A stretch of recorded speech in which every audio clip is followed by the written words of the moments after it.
Conditional sentences आपके English grammar में बहुत ज़्यादा इम्पोर्टेंट है और ट्रांसलेशन के लिए भी बहुत ज़्यादा काम में आता है। स्पोकन इंग्लिश में तो सबसे ज़्यादा यूज़ होती है कंडीशनल सेंटेंसेस की। वैसे तो अगर हम कंडीशन की बात करें तो इंग्लिश के अंदर जो कंडीशन होती है वो बनती है इफ़ से, अनलेस से, अनटिल से। ठीक है, बहुत सारे ऐसे वर्ड होते हैं जिससे हम कंडीशनल सेंटेंस बनाते हैं, लेकिन जो सबसे इंपॉर्टेंट होता है वो होता है इफ का रूल। इफ से बनने वाली कौन कौन सी कंडीशन है, अगर इफ की बात करें तो हिंदी में हम इसको यदि बोलते हैं, अगर बोलते हैं। ठीक है, बहुत सारे वर्ड्स है जो कि इसको रिप्रेजेंट किया जाता है। और इंग्लिश ग्रामर के अंदर इफ से बनने वाली टोटल जो कंडीशंस होती है, इफ से बनने वाली जो टोटल कंडीशंस होती है वो होती है फॉर। ठीक है, फॉर कंडीशंस है जो कि इफ से बनाई जा सकती है। और उनके अगर नाम की बात करें तो सबसे पहली कंडीशन होती है जिसे हम बोलते हैं जीरो कंडीशन। ठीक है, जीरो कंडीशन, इसका अलग स्ट्रक्चर होता है, अलग फॉर्मेट होता है। उसके बाद में कंडीशन नंबर फर्स्ट, फिर आती है सेकंड कंडीशन और फिर आती है थर्ड कंडीशन।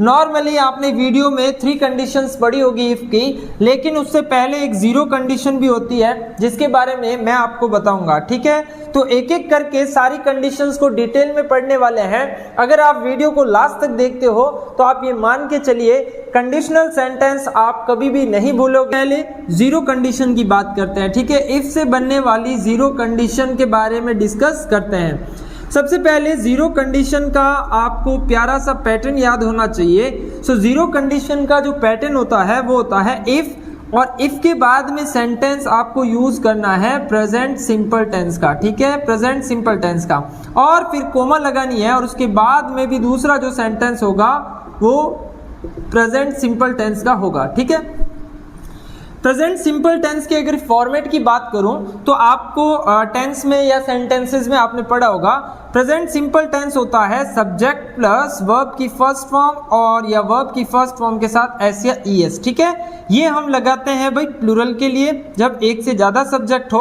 और ये लगता है हमारा सिंगुलर के लिए। ठीक है, और उसके बाद में आ जाता है ऑब्जेक्ट, तो वो होता है प्रेजेंट सिंपल टेंस। ठीक है, इसका मतलब यहां और यहां जो सेंटेंस आएगा वो इस फॉर्मेट से बना हुआ होगा। ठीक है, और सबसे पहले लगाया होगा इफ। ठीक है, अब बात आती है कि सर जीरो कंडीशन का यूज कहां पर लेते हैं, तो मैं आपको बताऊं जीरो कंडीशन का यूज करते हैं यूनिवर्सल ट्रूथ को बताने के लिए, यूनिवर्सल ट्रूथ को बताने के लिए। ठीक है, बेसिक फैक्ट को बताने के लिए, जो बेसिक फैक्ट्स है ठीक है उनको बताने के लिए हम जीरो कंडीशन का है जो कि यूज करते हैं। ठीक है, अगर मैं सेंटेंसेस की बात करूं तो इसका जो सेंटेंस है, अगर आप ऐसे सेंटेंस बोलते हो जैसे कि अगर तुम दूसरों का भला सोचोगे या लोगों की मदद करोगे तो लोग तुम्हारी रेस्पेक्ट करेंगे, है ना। तो ये क्या है, ये क्या है, यूनिवर्सल ट्रूथ है, एक बेसिक फैक्ट है भी। आप अगर लोगों का भला करते हो तो लोग भी आपका भला करते हैं। ठीक है, जैसे तो इसमें जीरो कंडीशन लगेगी, जैसे if you help others, if you help others, इसका मतलब अगर आप दूसरों की मदद करते हो। देखो ये वाला फॉर्मेट यूज हुआ, सबसे पहले सब्जेक्ट, देखो यू सब्जेक्ट हो गया, उसके बाद में वर्ब की फर्स्ट फॉर्म, क्योंकि यू के साथ हमेशा फर्स्ट फॉर्म आती है, फिर आ गया ऑब्जेक्ट। ठीक है, so if you help others, people, लोग जो है, पीपल रेस्पेक्ट यू, लोग तुम्हारी रेस्पेक्ट करेंगे।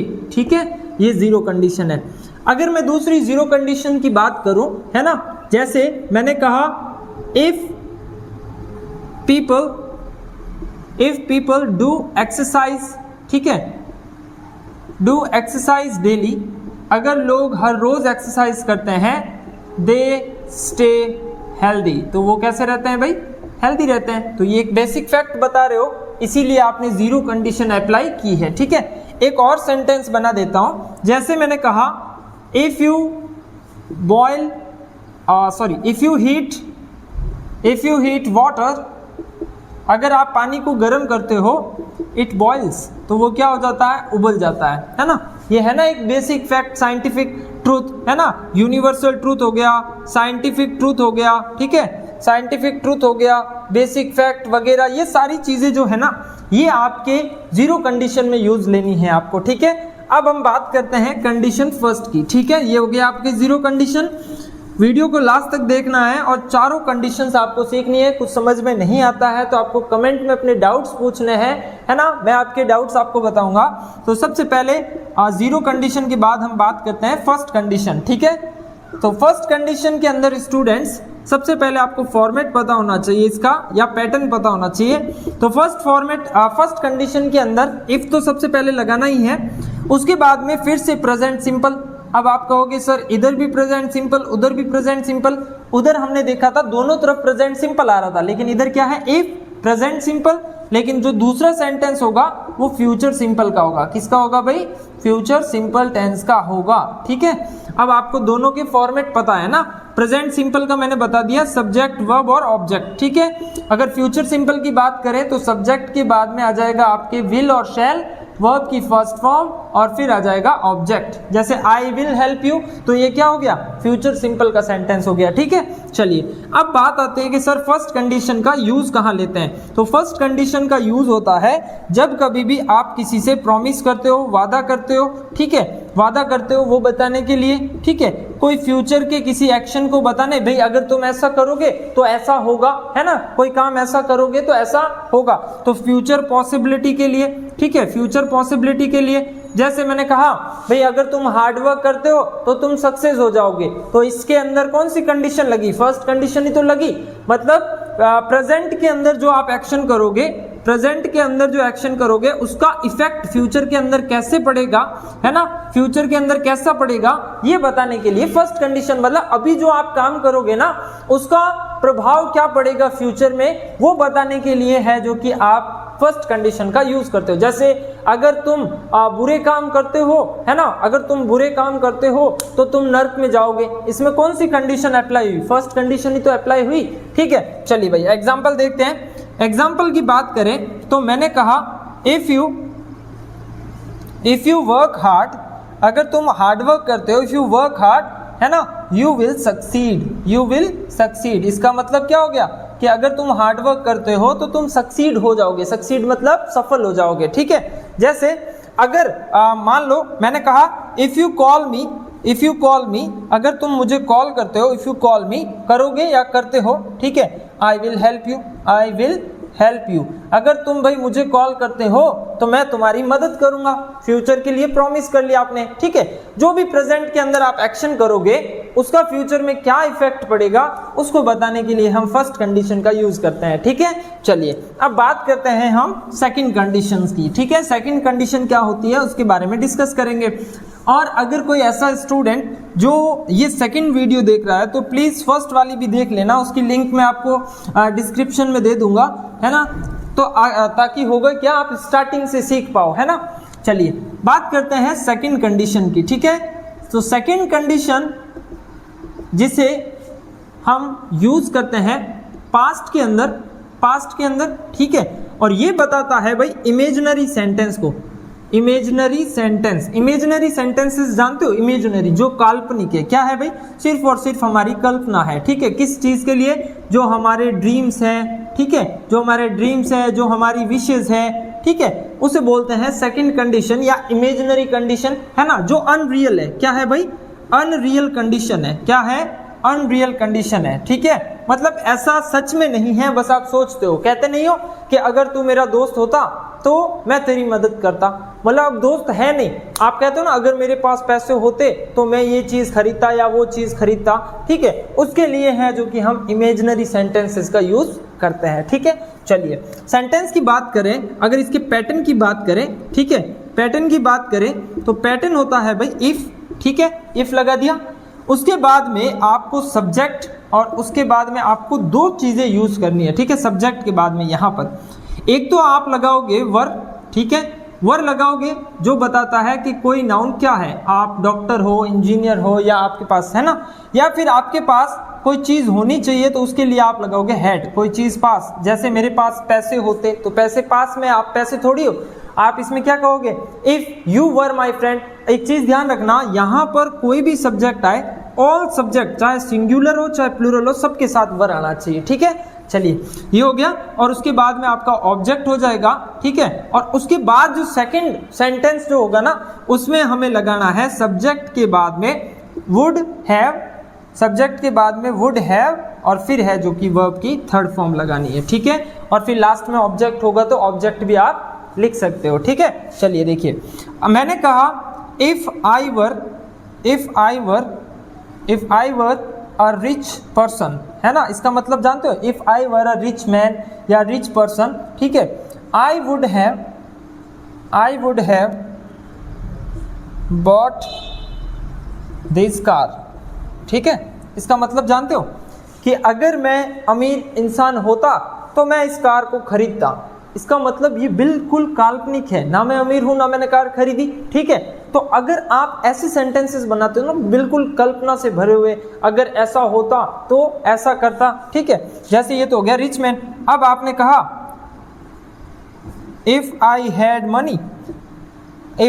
मनी, अगर मेरे पास पैसे होते, आई would have help, third form हो गई, देखिए हेल्प यू। इसका मतलब जानते हो भाई, अगर मेरे पास पैसे होते तो मैं तुम्हारी मदद करता, ना पैसे है ना मैंने तुम्हारी मदद की, है ना। तो वहां पर है जो कि आपको ये कंडीशन अप्लाई करनी होती है जब कभी भी आप इमेजिनरी सेंटेंसेस यूज करते हो, ठीक है। जैसे आप बोल सकते हो अगर तू मेरा दोस्त होता तो मैं तेरी पक्की मदद करता या मैं तेरे घर आता, ठीक है। ना वो दोस्त है ना वो आप उसके घर गए, ठीक है। सो उसे बोलते हैं इमेजिनरी या अनरियल कंडीशंस, ठीक है। चलिए, तो अब हम लास्ट कंडीशन की बात करते हैं जो बहुत इंपॉर्टेंट है, ठीक है। देखिए, तो last condition number third, if से बनने वाली फोर्थ कंडीशन है ये, ठीक है। सो देखिए, अब हम बात कर रहे हैं थर्ड कंडीशन की। एक जीरो भी है ना थर्ड कंडीशन, वैसे अगर देखा जाए तो ये फोर्थ नंबर पे है और नाम इसका थर्ड कंडीशन है, ठीक है, जिसे हम बोलते हैं पास्ट इम्पॉसिबल टेंस, ठीक है। आप इसको बोल सकते हो बेटा पास्ट इम्पॉसिबल टेंस, ठीक है। इसका मतलब ये एक ऐसा टेंस है, एक ऐसी कंडीशन है जिसके अंदर कोई एक्शन जो है वो हुआ तो नहीं है, लेकिन उस एक्शन का रिग्रेट, ठीक है, उस एक्शन का रिग्रेट, पछतावा अभी भी है ना। जैसे हम बोलते हैं ना, काश तूने पढ़ाई की होती, है ना, काश तूने पढ़ाई की होती तो आज तेरे भी अच्छे नंबर आते। मतलब इसमें भी देखा रिग्रेट है, ना उसने पढ़ाई की, ठीक है, इम्पॉसिबल था, और ना उसके अच्छे नंबर आए। तो वहां पर है जो कि ये वाली कंडीशन लगाई जाती है, ठीक है। फॉर्मेट की बात करते हैं, ठीक है। सो इसके अंदर सबसे पहले इफ लग गया, उसके बाद में सब्जेक्ट के बाद में आपके आ जाएगा हैड, ठीक है, हैड प्लस वर्ब की थर्ड फॉर्म प्लस ऑब्जेक्ट, और सेकंड नंबर पे आ जाएगा subject plus would plus have, और फिर है जो कि वर्ब की थर्ड फॉर्म, और फिर आ जाएगा ऑब्जेक्ट, ठीक है। मतलब ऐसी कंडीशन, एक्शन हुआ नहीं, बस उसका रिग्रेट या उसका रिजल्ट बताया जा रहा हो। जैसे मैंने कहा भाई if you had called me, इसका मतलब जानते हो, अगर तुमने मुझे कॉल किया होता, किया नहीं है, अगर तुमने मुझे कॉल किया होता, I would have come there, तो मैं वहां आता, ठीक है। लेकिन ना उसने कॉल किया, है ना मैं वहां आया, लेकिन रिग्रेट है। अब उसको बता रहे हैं कि भाई अगर तूने ऐसा काम किया होता तो उसका रिजल्ट ऐसा निकलता, ठीक है। जैसे मैंने कहा if you had left early, अगर तुम जल्दी निकलते, you would have reached on time, अगर तुम जल्दी निकलते तो तुम टाइम पर पहुंच जाते, लेकिन ना जल्दी निकले ना टाइम पर पहुंचे, ठीक है। सो उसे हम बोलते हैं पास्ट इम्पॉसिबल टेंस, ठीक है, जिसमें रिग्रेट किसी एक्शन का ना होना, ठीक है। सो जीरो कंडीशन एक बार वापस रिपीट कर देते हैं। जीरो कंडीशन का यूज वहां किया जाता है जहां universal truth, scientific truth, basic fact जो सच होते हैं वही चीजें अगर आप बताते हो, सच्ची घटनाएं, तो वहां होता है जीरो कंडीशन, ठीक है। फिर आती है फर्स्ट कंडीशन, जिसमें एक तरफ प्रेजेंट एक्शन, आप प्रेजेंट में जैसा करोगे उसका जो इफेक्ट फ्यूचर में पड़ेगा उसे बताने के लिए फर्स्ट कंडीशन यूज की जाती है, यानी प्रेजेंट प्लस फ्यूचर, ठीक है। सेकेंड कंडीशन वो होती है जिसमें हम सिर्फ काल्पनिक बातें करते हैं, इमेजिनरी। अगर मेरे पास ऐसा होता तो मैं ऐसा करता, काश तू मेरा दोस्त होता तो मैं तेरी मदद करता। काश वर्ड जो यूज होता ना, काश वर्ड, वो इम्पॉसिबल इसमें इमेजिनरी सेंटेंस में यूज होगा, है ना, जिसमें आप अगर कोई चीज है तो if plus subject plus had plus वो चीज। और अगर कोई चीज वैसा है, जैसे अगर आपने कहा कि काश मैं राजा होता, तो आप बोलोगे if I were a king, है ना, काश वो राजा होता, इफ ही वर किंग। अगर आपने कहा मैं प्रधानमंत्री होता, if I were the prime minister of India, ठीक है, ऐसे तो आगे आप क्या करते हैं वो चीजें। और लास्ट जो है वो पास्ट इम्पॉसिबल टेंस, जिसमें कोई एक्शन हुआ नहीं, बस उसका रिग्रेट आप बता रहे हो, वहां पर आप थर्ड कंडीशन अप्लाई करते हो। ठीक है, आई होप कि आपको ये पूरी जानकारी अच्छी लगी हो, समझ में आई हो। ठीक है, यही टाइम है जीरो से हीरो बनने का। 2 दिन में या 1 दिन में डेली कोशिश करूंगा कि हर दिन एक वीडियो अपलोड करूं 15 से 20 मिनट की, और आप नई जानकारी आपको मिले और आप अपनी इंग्लिश को है जो कि और ज़्यादा बिल्डअप करो, स्ट्रॉन्ग करो। ठीक है।